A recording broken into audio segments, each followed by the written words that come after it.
Find Your True North. I am your coach, Terry, and I'm delighted to have you here in lesson one of this journey, this quest to find your true north. We are celebrating you here in this first module. Why? Why is that important?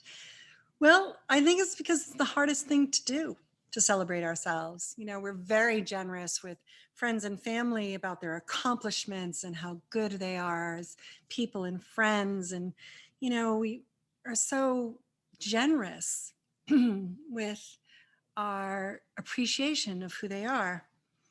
Yet we fall a little short on being able to size that up for ourselves to actually embrace our own greatness. And I know you're here to make changes because some stuff isn't going right. And we're going to do that. That's definitely the point of this.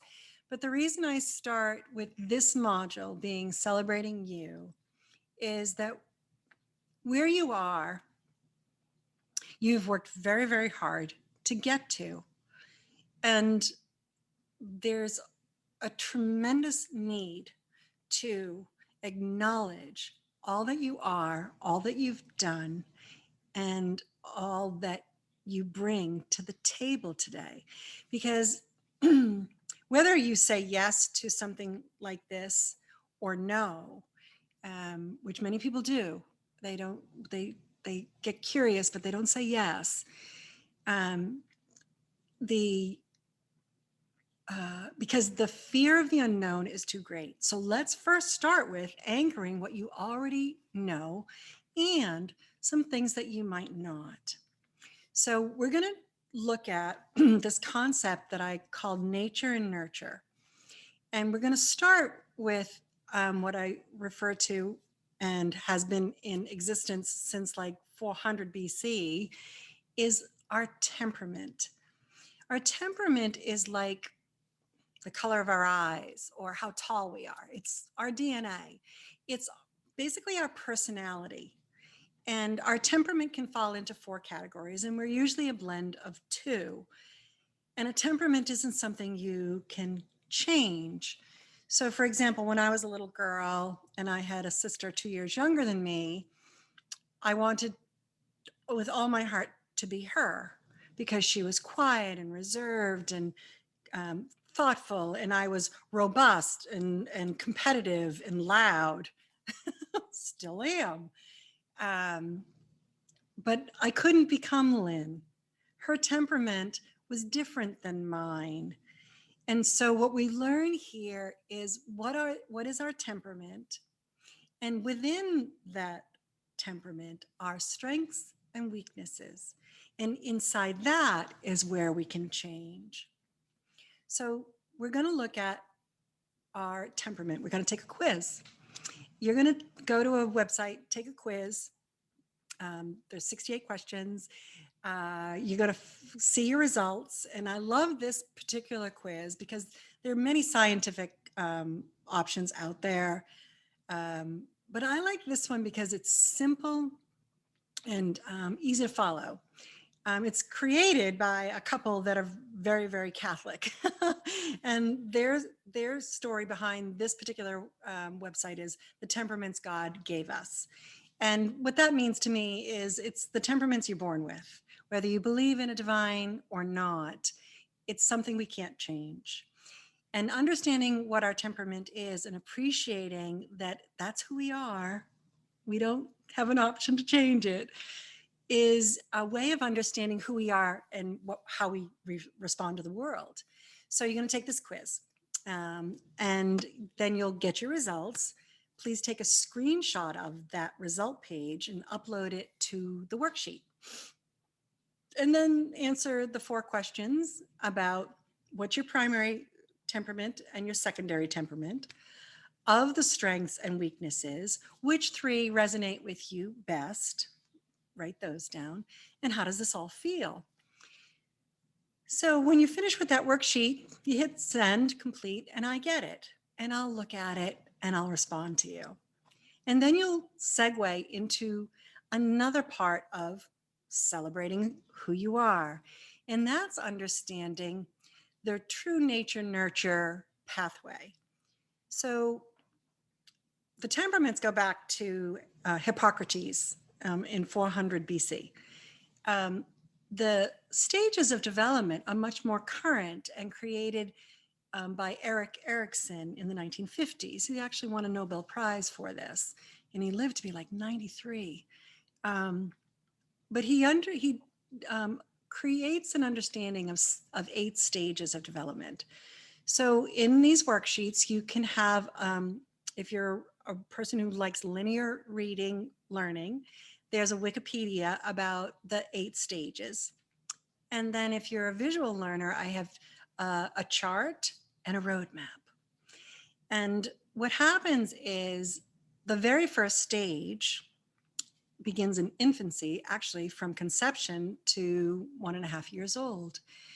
And there is where we establish trust or mistrust. Now, I want to explain that what happens in every one of these stages of development is that it occurs whether it's real or imagined. So for me, I remember not trusting the world as a little one. Um, Not for any particular reason of truth, it was my perception.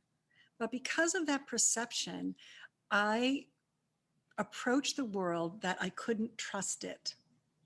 So, in that very first stage of development, trust versus mistrust, my experience was perceived as mistrust.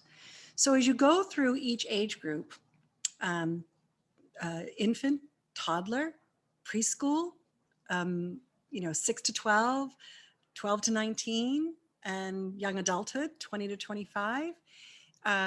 There are stages of development in which we either acquire the virtue of that stage. So for infancy, trust or mistrust, the virtue is hope.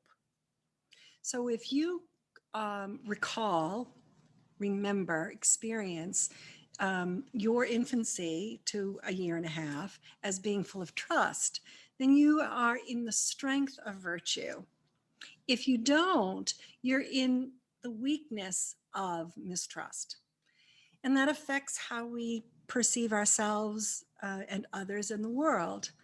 So, this roadmap that I've drawn identifies the age group, the virtue, and the stage of development. What is it that we're acquiring at that point in our lives? So read through the Wikipedia page, look at the chart, and then visualize the roadmap that I've created, and then come to the worksheet. And it's a very simple worksheet. All you have to do is remember, perceive which of the two stages in that, which of the two virtues that resonate with you as where you grew up. And if you have any questions when you're done, please feel free to email me, text me, or in the appointment tab, which is on your overview page to the right, it says plus appointment. Click on that, you'll see my calendar, and you can make a 15, 30, or 1 hour appointment with me, and we can talk about it.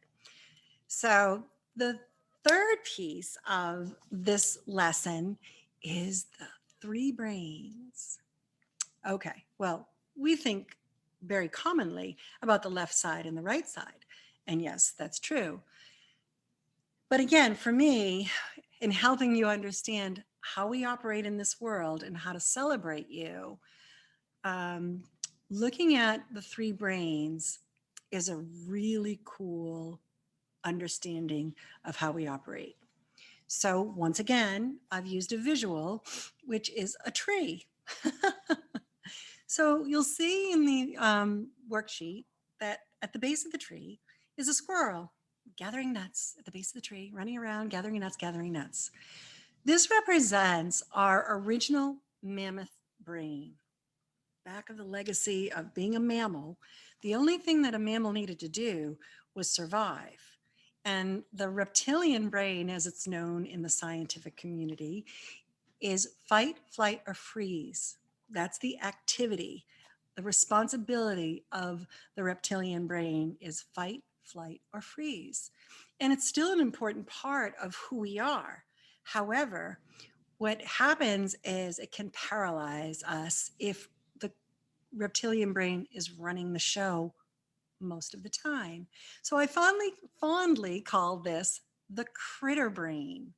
So here's our critter running around the base of the tree gathering nuts because it's winter, gathering nuts. Fight, flight, or freeze. The second brain in the evolution of man is the limbic brain. It's in the middle of our head. And it's the brain of love. So, when we fell in love in high school and we snuck into the woods and we carved a heart in the tree, and all our friends and family was telling us that love is blind and this isn't a good idea. Well, very often the limbic brain offers that love confirmation that what we're doing is good and we feel it, yet it might be blind. So the limbic brain will support the critter brain saying, yeah, you're doing a great job. Let's stay in this small space, gather our nuts and not go outside and see anything else. Or it will support the newer, most evolved brain, which is in the cortex of our brain, of our head. It's called the cortex brain. And I fondly use the bird in the crown of the tree as the analogy of this brain. This brain is about creativity and curiosity, enlightenment, knowledge. And as the critter can only see the base of the tree, the bird can see the entire meadow. The bird has the freedom to fly, to take off, take flight, to soar, to go wherever it wants to go. So these are the three brains that always originate with a thought. So a thought originates in the critter brain, the love brain, or the seeker brain. And there's a very different response for all of those thoughts. So if I'm thinking from a critter brain, then my emotions are shut it down, be safe, don't take any risks. What we have is fine, stay here. So my response follows that, right? Thought, feeling, outcome. Then if I'm thinking from my heart brain, which I do a lot, I'm very impulsive, I am very spontaneous, I don't do a lot of research, and I go with my heart. And I know that feeling. It feels great. I've been burned quite a few times because I didn't vet the situation. But I know when I'm operating from my heart brain, I get a particular outcome.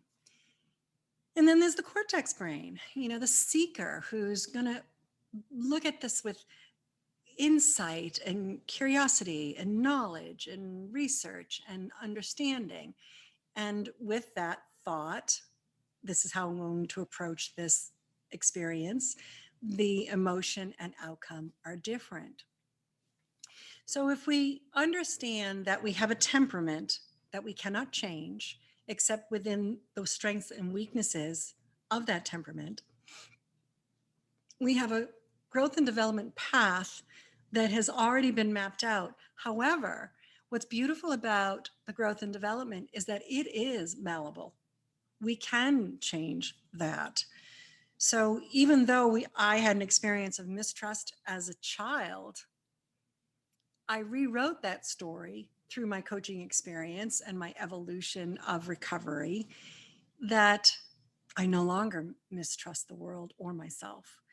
And that took time. It took guidance. It took intervention. It took work.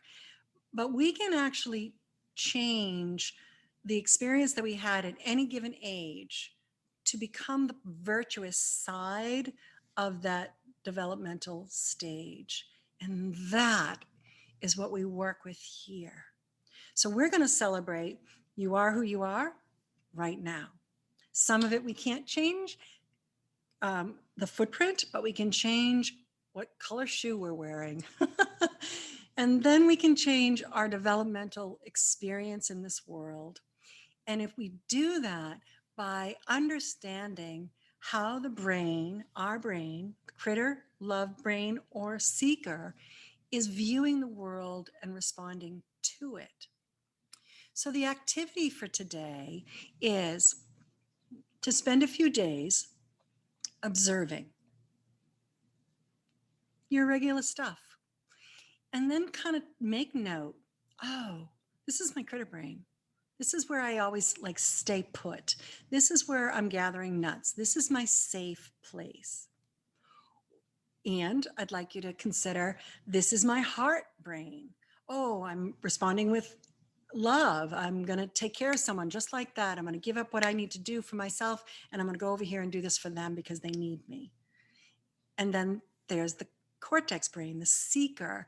And there it's like, yep, I'm looking at what my family needs. I'm doing it with balance and good boundaries, whether it be work, whether it be family, myself. I'm seeing it from the seeker brain. My emotions respond and my outcome responds. So I want you to find 3 experiences without judgment. This isn't about judgment. It's not saying one is right or wrong. We need the critter brain, we need the heart brain, we need the seeker. We need them all. It's just understanding and appreciating when we're operating in either of those 3 spaces. Because when we understand our come from, then the emotions and outcomes that follow make sense. And then we're like, okay, that's why I do it this way. So we're celebrating you by just gently understanding, who am I? I have my temperament, I have my growth and development, and I have my thought processes that create an emotion and an outcome. And all 3 are related to how I experience myself, others, and the world. And that's the beginning of how we can change who we want to become. And that's pretty cool, right? So we're going to have a Zoom call this week, and this is what we're going to talk about. You're going to send me your worksheets. I'll get them. I'll respond to you. You can respond back to me. This is a dialogue, even though it's virtual. This is a place where, at your own pace, you look at this content and participate in the worksheets to understand how the transformational process works. And it starts with celebrating you. So welcome to lesson 1, and I look forward to hearing from you.